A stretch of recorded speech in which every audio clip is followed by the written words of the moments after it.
অন্তর্বর্তী সরকারের উপদেষ্টা মাহফুজ আলম আন্তর্জাতিকভাবে নিষিদ্ধ সংগঠন হিজবুত তাহরীরের সদস্য হিসেবে গ্রেফতার হয়েছিলেন বলে সম্প্রতি কিছু পোস্ট সোশ্যাল মিডিয়ায় ভাইরাল হয়। সাবেক প্রধানমন্ত্রী শেখ হাসিনার ছেলে জয় সামাজিক যোগাযোগ মাধ্যমে দাবি করেছেন, উপদেষ্টা মাহফুজ আলম আন্তর্জাতিকভাবে নিষিদ্ধ সংগঠন হিজবুত তাহরীরের সদস্য।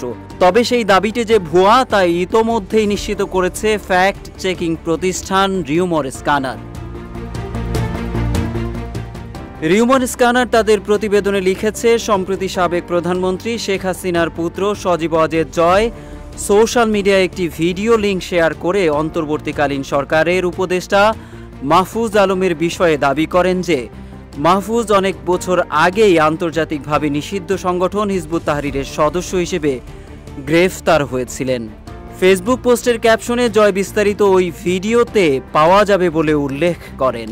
Double million offer, Walton fridge কিনে পেতে পারেন 20 লক্ষ টাকা, রয়েছে কোটি কোটি টাকার নিশ্চিত উপহার। চেতনা নামের ইউটিউব চ্যানেলের একটি ভিডিও শেয়ার করে সজীব ওয়াজেদ জয় লিখেছেন, ইউনুসের প্রধান সহকারী মাহফুজের ভয়ঙ্কর অতীত।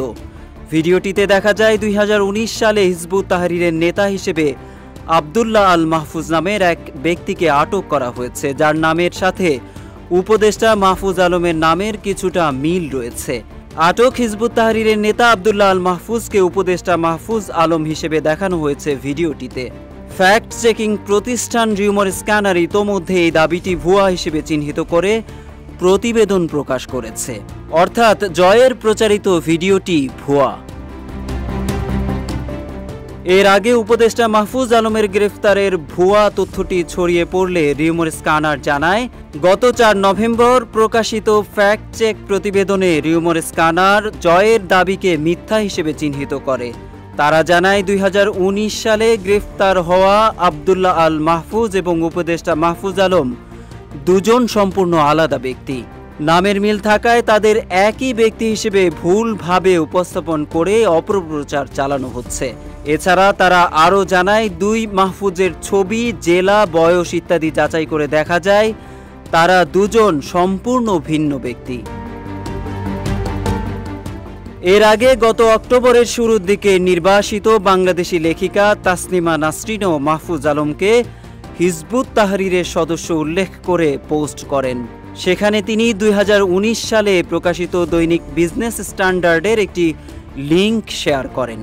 রিউমার স্ক্যানার জানায়, হিজবুত তাহরীরের নেতা আব্দুল্লাহ আল মাহফুজকে 2019 সালে চট্টগ্রামের একটি আদালতে সন্ত্রাসবাদের অভিযোগে 8 দিনের রিমান্ড দেওয়ার একটি সংবাদ ছিল এটি। তবে ওই প্রতিবেদনে গ্রেফতারকৃতদের ছবি না পাওয়া গেলেও অন্য গণমাধ্যমে প্রকাশিত খবরে তার ছবি পাওয়া যায়, যার সাথে উপদেষ্টা মাহফুজ আলমের চেহারার কোনো মিল নেই। পরে অবশ্য তাসনিমা নাসরিন তার পোস্টটি সোশ্যাল মিডিয়া থেকে সরিয়ে নেন। এদিকে উপদেষ্টা ডক্টর মোহাম্মদ ইউনুসের বিশেষ সহকারী মাহফুজ আলম হিজবুত তাহরীর বা অন্য কোনো নিষিদ্ধ বা ইসলামপন্থী গোষ্ঠীর সদস্য নয় বলে জানিয়েছে প্রধান উপদেষ্টার প্রেস উইং। অভিযোগের বিষয়ে মাহফুজ আলম জানিয়েছেন, কখনোই তিনি হিজবুত তাহরীর বা অন্য কোনো নিষিদ্ধ বা ইসলামপন্থী গোষ্ঠীর সদস্য ছিলেন না।